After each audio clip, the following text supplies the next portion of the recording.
Kitang tanan nangandoy yung kausaban. Wala may isa sa tuwa siguro nga wala nangandoy mo usab, di ba? Wala nagtinguha mo usab. So halos kita tanan nangandoy yung kausaban. Ug kabalo ba ka nga giusab na ni Jesus ang tanan? Sa chapter 2 sa John makita nimo ang first nga miracle nga gibuhat ni Jesus. Giturned niya ang water into wine.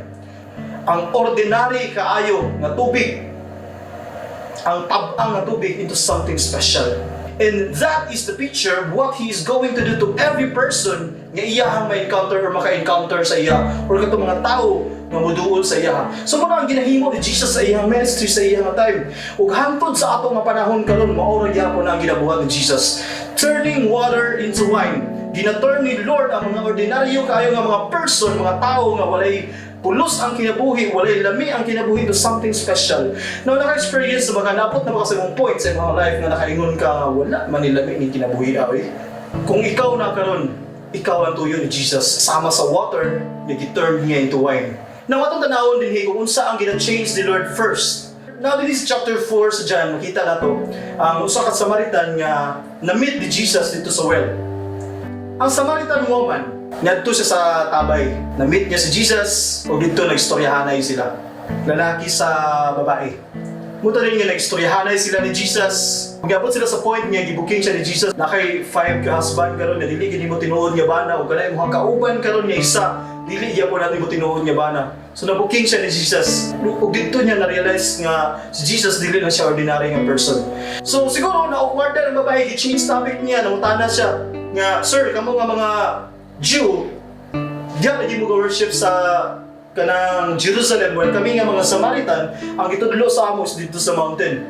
See, makita ni mo ang babae, grabe siya ka-religious, nam sila religion, lain nga religion ato ang time.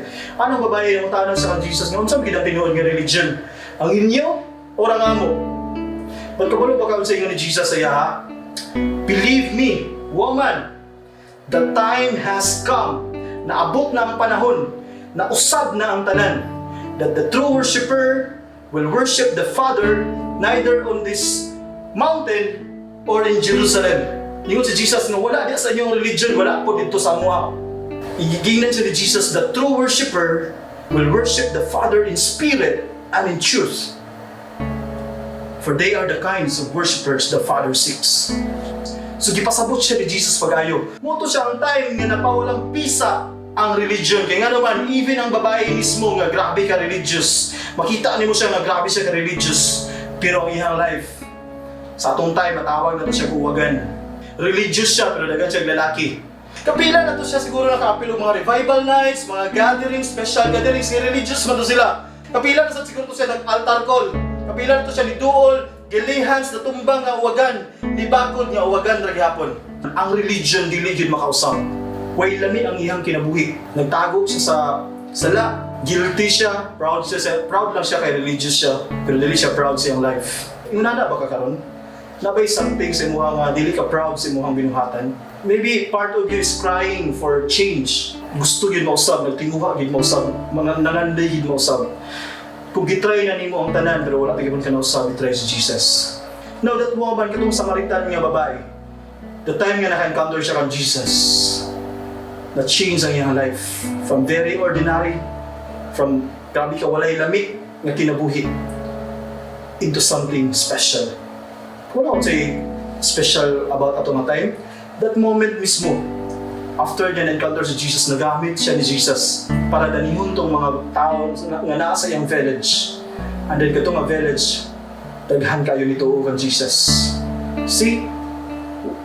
Wala ito tayo lamig ang iyang life kung wala niya na-encounter si Jesus.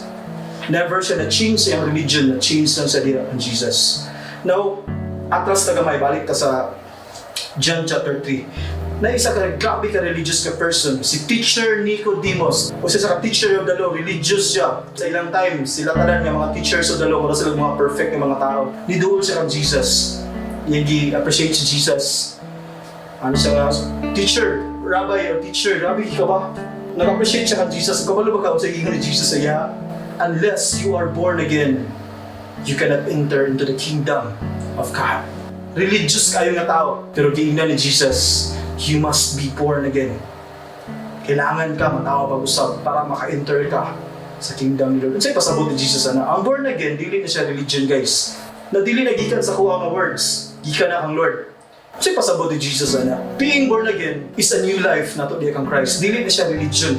Dili na siya kanang ngalan sa religion, born again, dili na siya mao. Dili religion ang born again.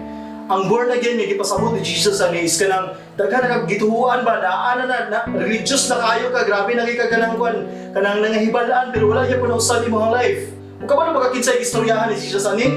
Religious nga tao, bright, taatanan, maayo sa balawod, maayo kanang grabe ka religious sa ilang nga time, grabe ka swito sa balawod. Sa sana kana mga hamtong na kaayo dahil na kinausabon ang muto.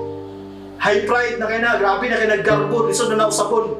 I heard one thing, nga naisa ka picture nga akong ginapaminaw, yun siya nga, the hardest thing to change in the world is a religious mind.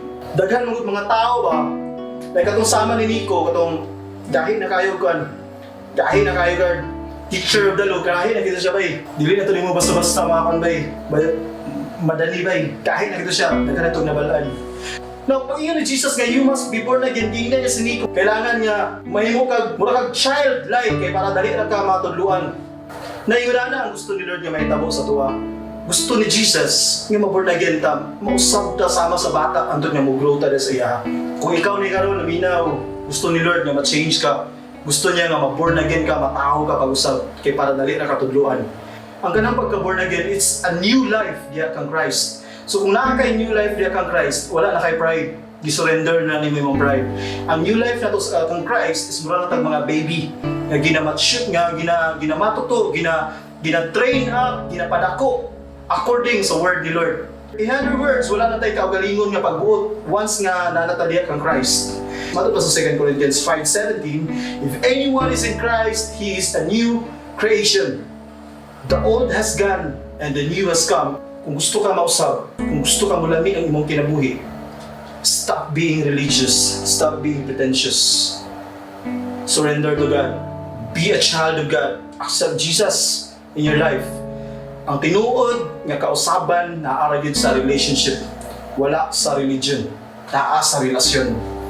Sa relasyon nimo kang Jesus, sa relasyon nimo sa Ginoo. Kung gusto ka mulami ang imong kinabuhi, kung gusto nimo nga ma-experience ang gikan sa water padulong sa wine nga kinabuhi, you must have a relationship with Jesus. Kabalo ka si Jesus sa gud ang makakumpleto sa imo. Sama sa Samaritan woman, si Jesus sa gud ang nakakumpleto sa iya. Kabalo si Lord sa imong gitunguha, kabalo si Lord kay gusto ka mausab.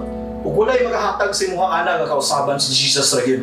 Gusto ka mulami imong kinabuhi from water into wine, duol ka Jesus, si Jesus ray makahimo ana.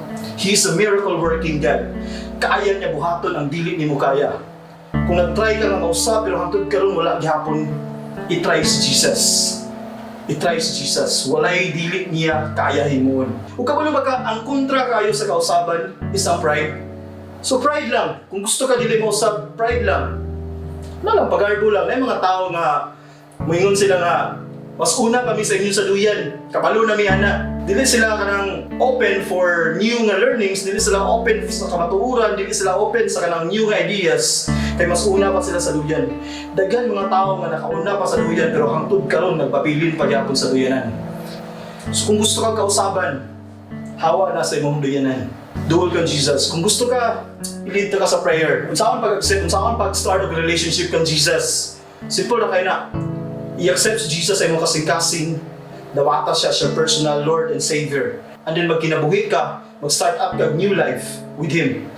Okay? So kung gusto ka, tabangan na ka, mag-pray ta, idungo imo ang ulo, ipiyong imo ang mata kung asam ka karon naminaw, tapos sabat ani nga prayer.